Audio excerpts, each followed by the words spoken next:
The number 2 game with a name, the Ice Bowl.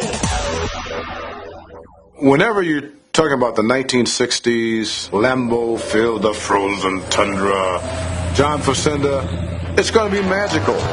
On the coldest New Year's Eve in the cold, cold history of Green Bay, the Packers met the Dallas Cowboys at the Eastern Conference for the championship of the National Football League. Snot froze like icicles dripping off the eaves of the Green Bay homes that lined Lambeau Field.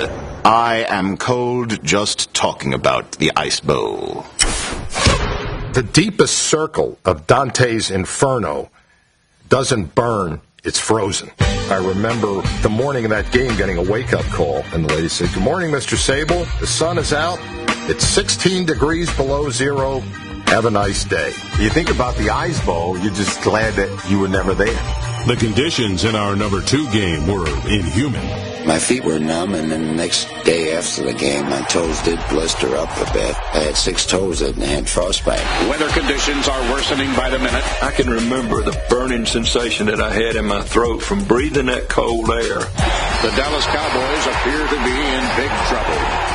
We had one of the, if not the fastest teams to ever play the game. Bobby Hayes was nullified by the weather conditions. He didn't adjust well that day. Bullet Bob Hayes, he's got his hands down his pants because he's so cold he doesn't even want to run his routes. In Green Bay, it is called Packer weather. We were anticipating a ball game and a good football game. It's going to be cold. It's going to be nasty. It's going to be hard. I like that. Football's got to be torturous. It's got to be labor and pain. And let's see who the best man is. The other thing that's most amazing about that Ice Bowl is that, 50, 60,000 people sat there and watched it in Lambeau Field. A sellout crowd has braved the coldest game in league championship history. A lot of hot chocolate. I think the hot chocolate was probably frozen. So it had to be something a little stronger than hot chocolate. But the fact that they braved the elements, man, those people up there in Wisconsin, man, pretty strong.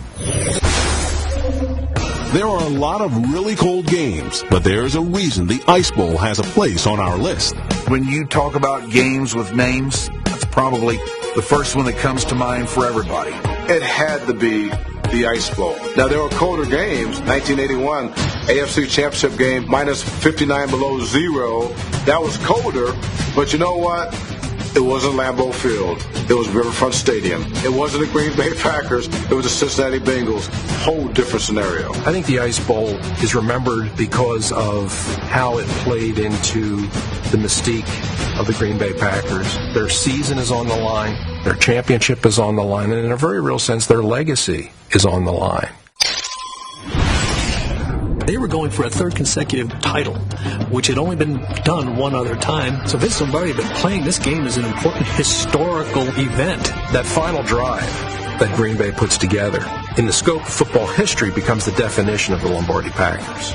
And when they got down there and had the choice, do we kick a field goal and tie and go to overtime? Or do we lay it on the line here and try and win it one play? And they chose to go for the one play. It all comes down to this. A 3rd straight NFL title riding on this play. Instead of being the Ice Bowl, it could be the call, because that was a gutsy call. Star begins the count.